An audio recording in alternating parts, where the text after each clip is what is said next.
The next derivation by considering the fault impedance is double line to ground fault on an unloaded generator. So this is the three-phase equivalent circuit of an unloaded generator. IA, IB, IC. These are the current flowing in all the three phases. The neutral of the generator is grounded through an impedance or a reactor, that is Zn. The EMF induced in all the three phases is EA, EB and EC. So since a double line to ground fault occurs in this unloaded generator, we can consider any two phase and that should be connected to the ground. So here we have considered the two phases, B phase and C phase, that has been connected to ground. So here we are considering the presence of fault impedance, that is ZF. So ZF is present in between these two phases with respect to ground. So now the value of the fault current IF. So this is the fault current IF, that can be written as IF will be equal to IB plus IC. So this is the expression for fault current. So now we'll write the terminal condition for an unloaded generator when the double line to ground fault is occurred.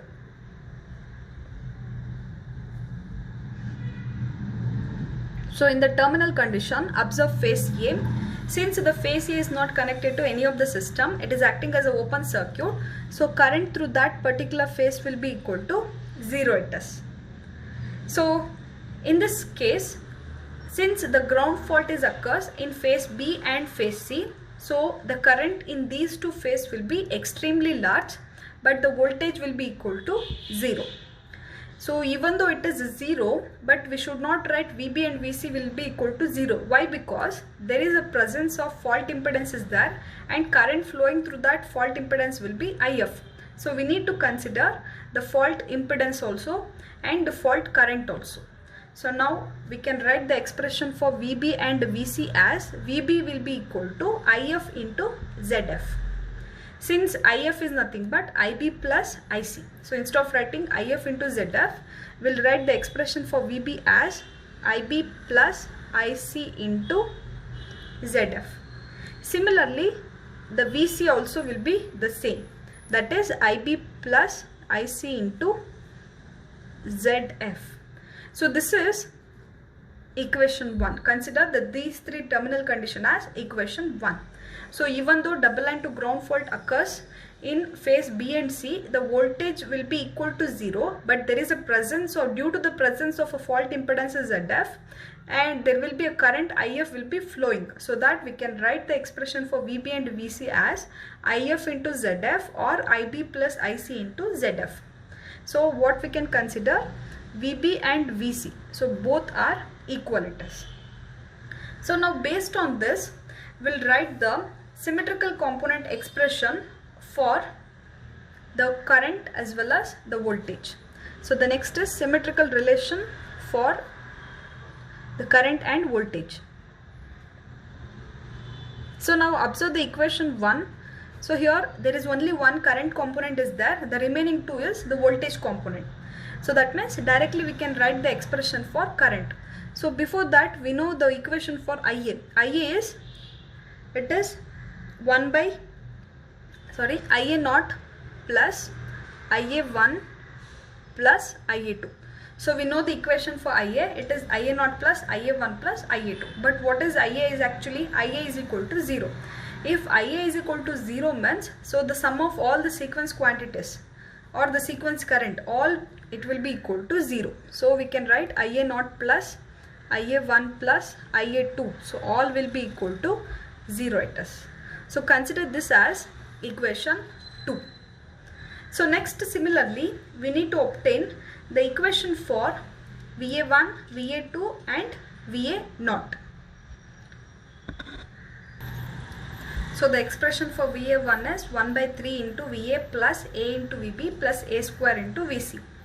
So since from the equation 1, that is from the terminal condition, VB, VC both are equal. So we can replace VB with VC also, or we can replace VC with VB also.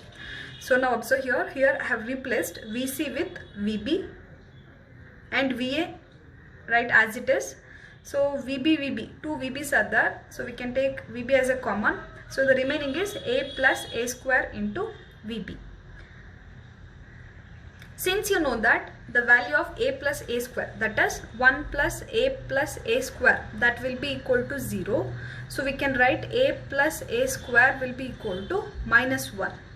So now again substitute this A plus A square as minus 1 in this equation. So we are getting the expression for VA1 as 1 by 3 into VA minus VB.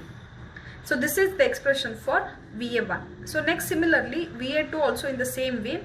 A square VB plus A into VC, replace VB with VC, and after that we'll be getting A square plus A into VB. So again replace A square plus A as minus 1. So at last we are going to obtain the equation for VA2 as 1 by 3 into VA minus VB. So now observe the equation of VA1 and VA2. So both will be equal. So that is VA1 will be equal to VA2. So next moving on to the zero sequence voltage expression, that is VA0. So the expression for VA0 is 1 by 3 into VA plus VB plus VC. So even here also replace VC with VB. So we are getting the expression for VA0 as VA plus 2 into VB. But this is not the final expression or the simplified expression for VA0. So for simplifying this, so anyhow we know that VA1 will be equal to VA2.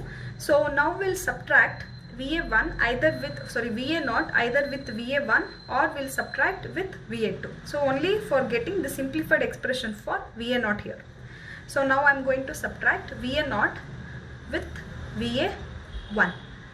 So this is the equation for VA0 and this is the equation for VA1. So I'm going to subtract this equation with this equation.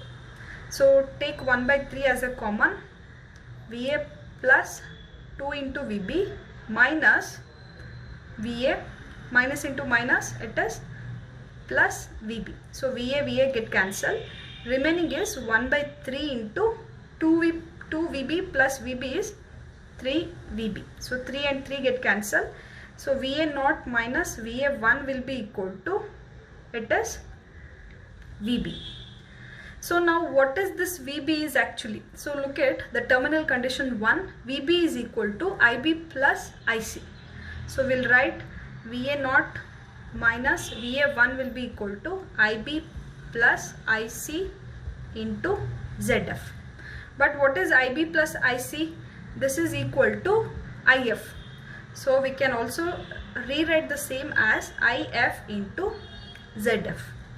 Since the fault current, so here the neutral is present, the current flowing through the fault current, it is always 3 times IA0. So that is VA0 minus VA1 will be equal to 3 into IA0 into ZF. So this is the expression for the zero sequence.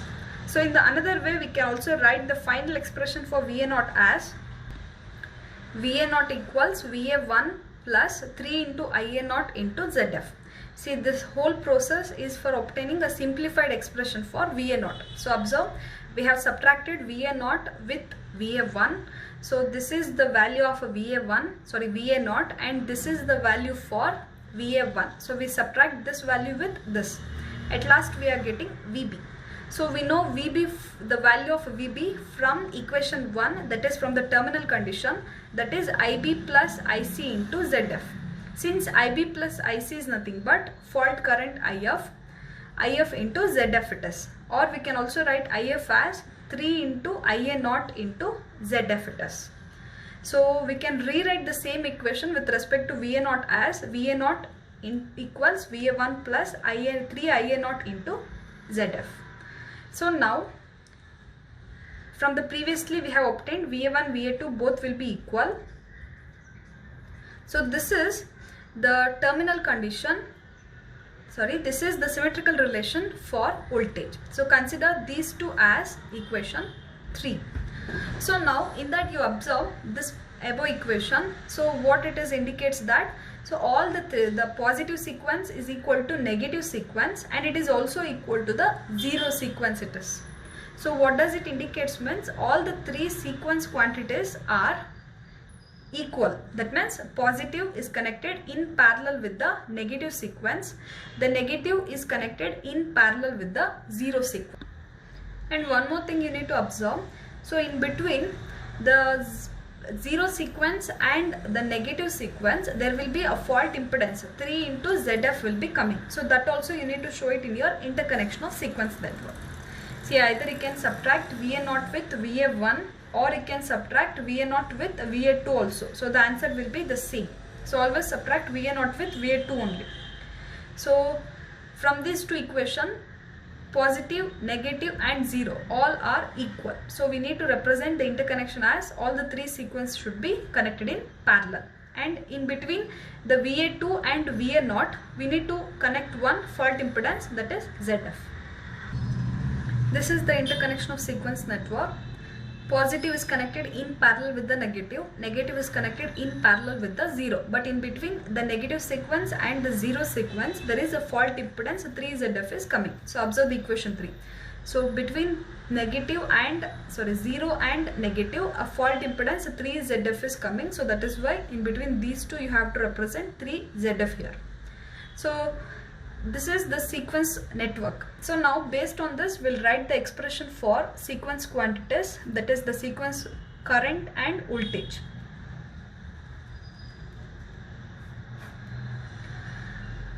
So firstly, we'll write the expression for current. So that is IA1. So IA1 is the main current that has been dividing for these two branches. So that is IA1 will be equal to voltage divided by impedance, EA divided by Z1 plus, see observe here, Z2 and Z0, these two will be parallel. So Z1 is the main current that has been going for these two impedances. So Z2 in parallel with Z0. Along with that, you need to consider 3ZF also. So this 3ZF, it has been connected to the zero sequence impedance. So now I'll write Z2 in parallel with Z0, Z2 multiplied with 3ZF plus Z0 divided by Z2 plus 3ZF plus Z0. So this is the expression for IA1.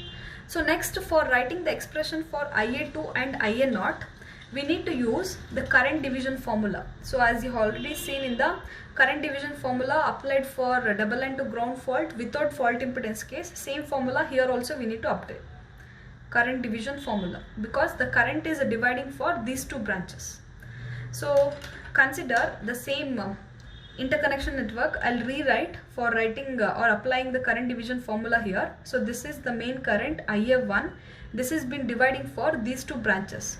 So this is the negative sequence consisting of only one impedance, and this is the zero sequence consisting of two impedances. One is the Z0, other one is 3 into ZF, that is the fault impedance. So this is IA2 Z2 and this is IA0 it is. So now for this particular circuit, we'll apply current division formula for obtaining the values of IA2 and IA0. So consider whether it is IA0 or IA2. So the formula will be same, that is the main current is IA1 multiplied with, suppose if you consider or if you are writing the formula for IA2 means, so for this IA2 the opposite impedance is Z2 plus 3ZF. Suppose you are writing the formula for IA0 means, for this particular the opposite impedance means Z2 it is. So opposite impedance divided by total impedance present in the circuit. Opposite impedance by total impedance present in the circuit it is. So we'll apply this formula for writing the equation for IA0 and IA2. So now IA2 will be equal to, see the main current is IA1. So the direction of IA1 and IA2, these two will be opposite. So the sign also will be minus of IA1 into opposite impedance. So for this IA2 line, the opposite impedance is Z0 plus 3 into ZF it is. Z0 plus 3 into ZF divided by the total impedance in the circuit. So there are three impedances are there, Z0 plus Z2 plus 3 into ZF. So this is the expression for IA2. So likewise, write the expression for IA0 will be equal to same equation, main current minus IA1 multiplied by opposite impedance. So this is the IA0 means opposite impedance is Z2 divided by total impedances Z2 plus Z0 plus 3 into ZF.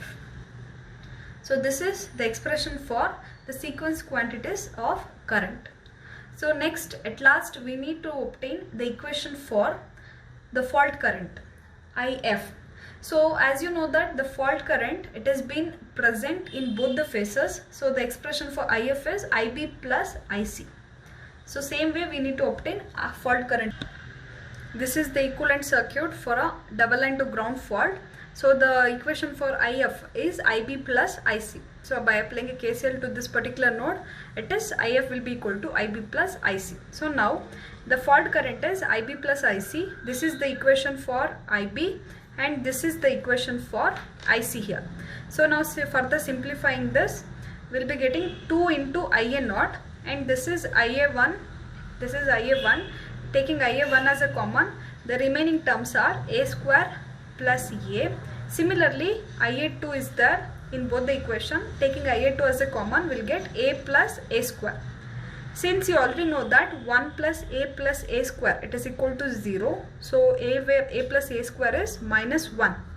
So apply that for these two equations. So we'll be getting 2 into IA0 minus IA1 and here it is minus IA2. Again, we'll take a minus as a common. So we'll be getting IA1 plus IA2. So now observe this equation 2. This equation 2 we can also rewritten as IA1 plus IA2 will be equal to minus of IA0 it is. The equation 2 can be rewritten as IA1 plus IA2 will be equal to minus of IA0. So that means IA1 plus IA2 is nothing but minus IA0 it is. That is from equation 2. So minus into minus is plus. So at last we are obtaining the expression for fault current for a double line to ground fault through fault impedances 3 into IA0. So this is the final expression for a fault current.